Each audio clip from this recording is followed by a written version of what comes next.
Saudi अरब के विदेश मंत्री प्रिंस फैसल बिन फरमान अल सऊद भारत की धरती पर उतर चुके हैं। उनका ये प्लेन जैसे ही भारतीय सरजमीन पर लैंड हुआ, सऊदी अरब के विदेश मंत्री का आना भारत के लिए नई उम्मीदों से भरा होगा। सऊदी अरेबिया भाग भाग के इंडिया के अंदर इन्वेस्टमेंट कर रहे हैं, इंडिया के स्टार्टअप के अंदर इन्वेस्टमेंट कर रहे हैं। उन्हें पता है कि उन्हें यहाँ से अच्छे रिटर्न्स मिलेंगे। जब इस्लामिक देशों की एक बहुत बड़ी बैठक हो रही है, ऐसे समय पर सऊदी के विदेश मंत्री भारतीय विदेश मंत्री के साथ एक बड़ी बैठक करने के लिए भारत आए हैं। यार इंडिया क्या है? मेरी बात कुरान की कसम, इंडिया पे मैं कहता हूँ 1 लाख मुसलमान जो जज्बे वाले हैं ना, इंडिया पे इंडिया तबाह बर्बाद हो जाएगा। ठीक है, तो उन्होंने 93,000 1 लाख ही ऑलमोस्ट हो गया ना। 93,000 सारा कुछ क्यों है? ना कोई जंग जीती ना कुछ और हुआ, सारा जो हमें हिस्ट्री में पढ़ाया गया था, 4 जंगें हमने कश्मीर के नाम पर लड़ी, लेकिन हुआ क्या? आज हम ये कह रहे हैं कि जी वो जो हमने किया था ना कारगिल, वो ब्लंडर था। ट्रंप के जी और हसीना की घर वापसी संभाला किसने? कट्टर हिंदू आदरणीय प्रधानमंत्री मोदी ने। सुलझाया किसने? कट्टर हिंदू आदरणीय प्रधानमंत्री मोदी ने। हमें ये लगता था कि शायद जो मुस्लिम वर्ल्ड है वो हमारे लिए कश्मीर के मामले पर स्टैंड लेगा। उन्होंने हमारे साथ क्या स्टैंड लेना है, उन्होंने तो हमें ही पीछे स्टैंड कर दिया है। अरे क्या इंडिया क्या है? इंडिया क्या है? इंडिया तो ईरान का मुसलमानों का दुश्मन है, वो काफिरान है वो। तो फिर इंडिया से ईरान हेल्प मांग रहा है, फिर किस चीज की हेल्प सऊदी अरेबिया के जो मेरी बात ये सब झूठ है। मान गए जी मोदी सरकार की सियासत को, मान गए मोदी सरकार की पावर को। आप ये देख ले, एक तरफ सारे ममालिक सऊदी अरेबिया गए हुए हैं, वहाँ पे मुस्लिम ममालिक की कॉन्फ्रेंस हो रही है, और सऊदी अरब के जो प्रिंस हैं वो हिंदुस्तान आए हुए हैं। क्या बात है यार।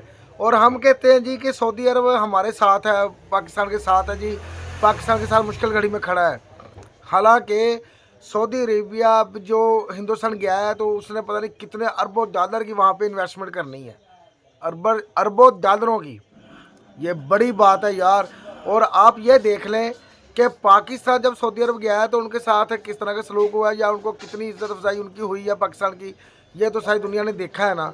अब हम ये बातें छोड़ दें, जंग वाली या वो वाली बातें हम छोड़ दें, ये पुरानी बातें हो गई हैं। अब हमें आगे बढ़ने की कोशिश करनी चाहिए, जैसे हिंदुस्तान आगे बढ़ रहा है। हिंदुस्तान वो देखो कि हिंदुस्तान की खातर सऊदी प्रिंस वो कॉन्फ्रेंस छोड़ के, मुस्लिम ममालिक की कॉन्फ्रेंस छोड़ के जो उनके ममालिक में हो रही है, वो हिंदुस्तान आ गए हैं सऊदी अरब वाले। क्या बात है यार। बाकी हम पूरी देखेंगे वीडियो के बाद हम करेंगे बात और जानेंगे पाकिस्तानी अवाम का रिएक्शन, पाकिस्तानी मीडिया के रिएक्शन को, वो इस बारे में क्या कहते हैं। तो चलो आओ वीडियो देखें। यार क्या इंडिया क्या है? इंडिया क्या है? इंडिया तो ईरान का मुसलमानों का दुश्मन है, वो काफिरान है वो। तो फिर इंडिया से ईरान हेल्प मांग रहा है, फिर किस चीज की हेल्प सऊदी अरेबिया के जो मेरी बात ये सब झूठ है। ईरान किसी से हेल्प नहीं मांगता। ये गूगल हाँ मांगेगा तो एक चीज से, क्योंकि वहाँ पे भी 24 करोड़ तकरीबन इतने मुसलमान मौजूद है। एक ये चीज उनसे ईरान कह रहे थे आओ हमारे साथ मिल के बुहरान का मुकाबला करो। ठीक है। अगर आप लोग सब आज मुत्तहिद हो जाओ, अल्लाह की कसम मुझे और पाक रसूलुल्लाह की कसम और मोहम्मद वाले मोहम्मद अजीम हस्तियों की मेरे दांत टूटे हुए हैं, हस्तियों की कसम। ये लोग मुसलमान पूरी कायनात पे कफरान के खिलाफ जंग करके इनको खत्म कर सकते हैं। अच्छा। लेकिन आज मुत्तहिद, लेकिन आज तो हम खुद लेकिन हम सब लोग एक दूसरे की टांगे खींच रहे हैं। ठीक है।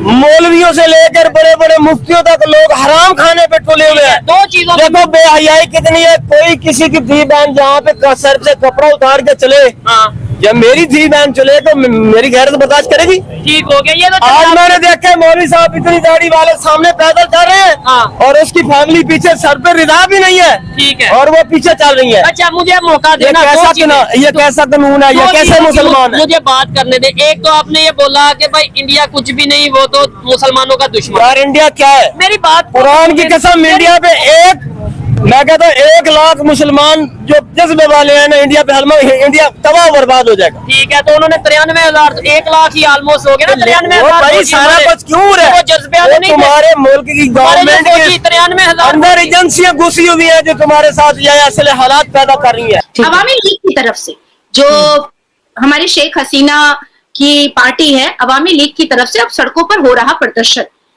अब होगा फिर से तख्ता पलट। फर्जी वजीर आजम मोहम्मद यूनुस, कौन? मोहम्मद यूनुस जाएंगे जेल और पीसेंगे चक्की पीसिंग करेंगे। और फतवा भी उन्होंने सिलवा लिया है और कच्छा भी उन्होंने सिलवा लिया है, ताकि वो आराम रहेगा उनको बांग्लादेश के जेल में चक्की पीसिंग करने के लिए। असली वजीर आजम अब बैठेंगी संभालने के लिए सत्ता और कुर्सी। ट्रंप की जीत और हसीना की घर वापसी संभाला किसने? कट्टर हिंदू आदरणीय प्रधानमंत्री मोदी ने। सुलझाया किसने? कट्टर हिंदू आदरणीय प्रधानमंत्री मोदी ने। और आश्वासन किसने दिया? कट्टर हिंदू आदरणीय प्रधानमंत्री मोदी ने। ट्रंप की जीत बहुत से लोगों का दिल दहलाई और ट्रंप की जीत ने जियोपॉलिटिक्स में बहुत सारे अच्छे और बहुत सारे संवैधानिक नेताओं के लिए एक बहुत बड़ा हेल्पफुल सीढ़ी भी बना। ट्रंप की जीत बांग्लादेश में होगा फिर से 2.0 तख्ता पलट।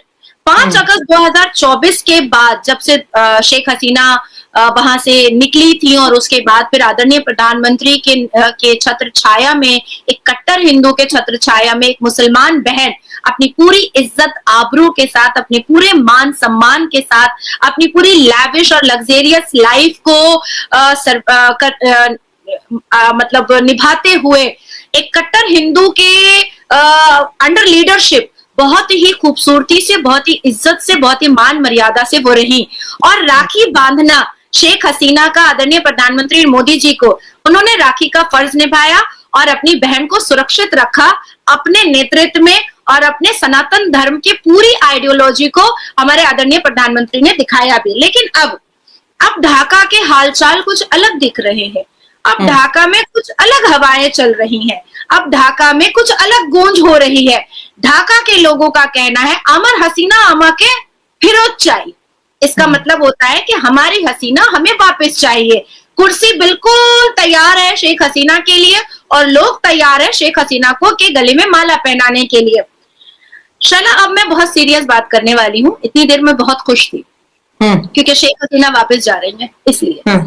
ऐसा नहीं है कि शेख हसीना जब वहां पर थी तो हिंदुओं का जेनोसाइड नहीं हुआ था। ऐसा नहीं है कि हिंदू बहु बेटियों को लूटा नहीं गया था। ऐसा नहीं है कि 1971 से लेकर के 2024 के 4 अगस्त 2024 तक में हिंदुओं के ऊपर अत्याचार नहीं हुआ था। हुआ था 8% हिंदू थे वहां पर। 8%। लाखों करोड़ों हिंदुओं की आबादी घट करके बहुत नीचे उतर चुकी थी। लाखों मंदिरों के जगह पर कुछ मंदिर रह गए थे। लाखों की जगह हजारों आ चुका था। नाम पर पुरुषों को अत्याचारित करना इस्लाम के नाम पर, मंदिरों को तोड़ना इस्लाम के नाम पर, रोड पर नमाज पढ़ करके हिंदुओं की मंदिर के सामने हिंदुओं को अत्याचारित करना इस्लाम के नाम पर, ये उस वक्त भी चल रहा था। लेकिन कहीं ना कहीं शेख हसीना अपने बांग्लादेश को बदनाम तो नहीं होने देती थी। वो कभी भी अपने बांग्लादेश को चर्चाएं आम पर बदनामी के नाम से नहीं आने देती थी। अगर वो देखती थी कि हिंदुओं की बेटियों की इज्जत तार तार की जा रही है तो संवैधानिक तरीके से वो उसको सजा भी दिलवाती थी। लो जी, वीडियो देखिए। वीडियो वाकई बड़ी अमेजिंग है, कमाल हो गया जी, मज़ा आया वीडियो देखे। कि आप ये देख ले कि इस टाइम जबकि सऊदी अरेबिया में पूरे मुस्लिम ममालिक की कॉन्फ्रेंस शुरू हुई है, ठीक है जी, जिसमें हमारे प्राइम मिनिस्टर, पाकिस्तान के प्राइम मिनिस्टर शहबाज शरीफ साहब भी गए थे, ठीक है जी। और सऊदी अरेबिया वालों ने शहबाज शरीफ साहब को आखिरी लाइन पे खड़ा किया हुआ था, वो भी एक किसी नुक्कर पे, ठीक है जी। और इसी दौरान हिंदुस्तान के प्राइम मिनिस्टर ने उनको दावत दी सऊदी अरेबिया वालों को। तो सऊदी अरेबिया ने सब काम छोड़ के, सारी कॉन्फ्रेंस छोड़ के वो हिंदुस्तान तशरीफ़ ले आए, जहाँ पे मोदी सरकार ने उनका पुरतपाक इस्तकबाल किया, ठीक है जी। आप ये देख लें कि उनकी नज़र, दुनिया की नज़र में अब हिंदुस्तान की अहमियत कितनी है, क्योंकि हिंदुस्तान एक बहुत बड़ा देश भी है और सबसे ज़्यादा तरक्की इस वक्त हिंदुस्तान ही कर रहा है, ठीक है जी।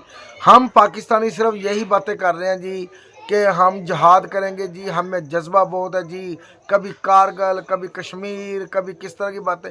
अब यार वक्त ये नहीं है, जंग वाला वक्त नहीं है, अब जंग के हालात अब नहीं है, अब हम जंग नहीं करनी हमने, ठीक है जी। अब हमें चाहिए कि जिस तरह हिंदुस्तान ने सारी दुनिया को पीछे छोड़ा है ना, मेहनत करके, लगन से, ठीक है जी। आप देख लें हिंदुस्तान दुनिया को मिसाइल बना के दे रहा है, हिंदुस्तान दुनिया को ट्रेनें बना के दे रहा है, गाड़ियाँ बना के दे रहा है, बसेस बना के दे रहा है। हिंदुस्तान ने इतनी तरक्की कर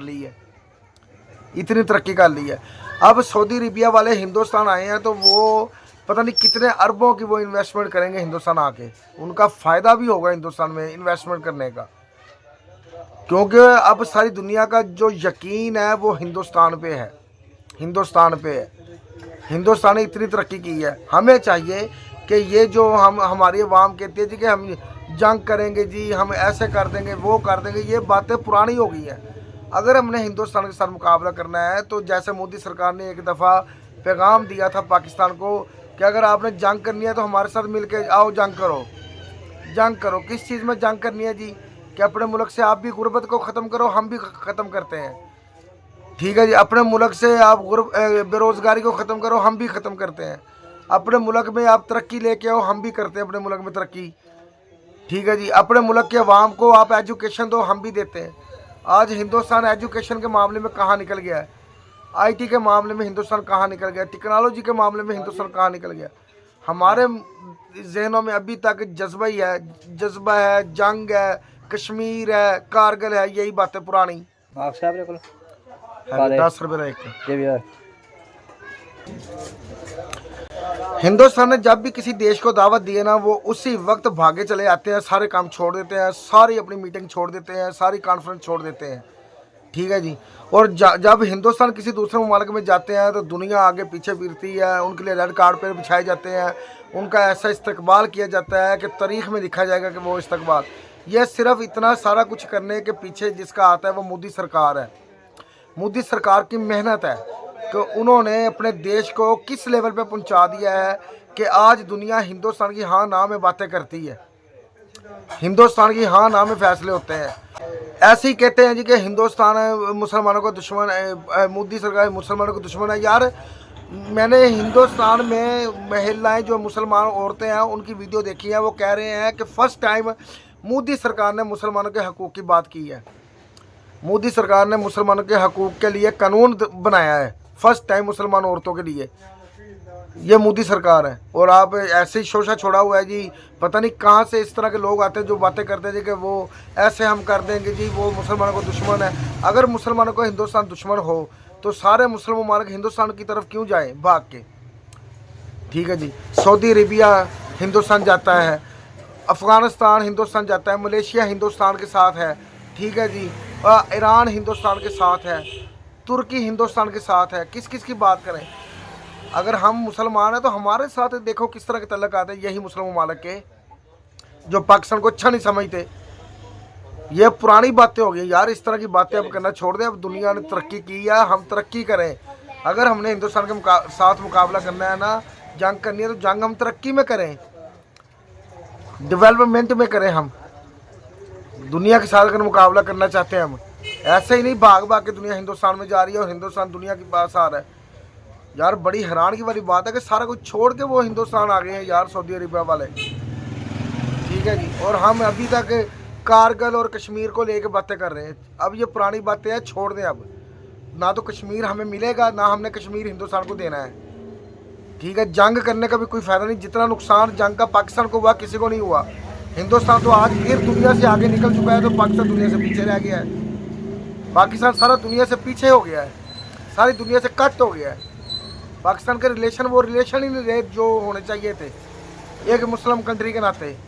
क्या बात है यार, मज़ा आया वीडियो देख के यार, अच्छा लगा वीडियो को। बाकी आपको वीडियो कैसे लगी इसके बारे में ज़रूर बताइएगा। वीडियो अगर अच्छी लगे तो शेयर कीजिएगा, चैनल को सब्सक्राइब कीजिएगा, वीडियो को लाइक कीजिएगा। तो मिलते हैं अपनी अगली वीडियो में, तब तक अपना ख्याल रखिएगा। अल्लाह हाफिज़।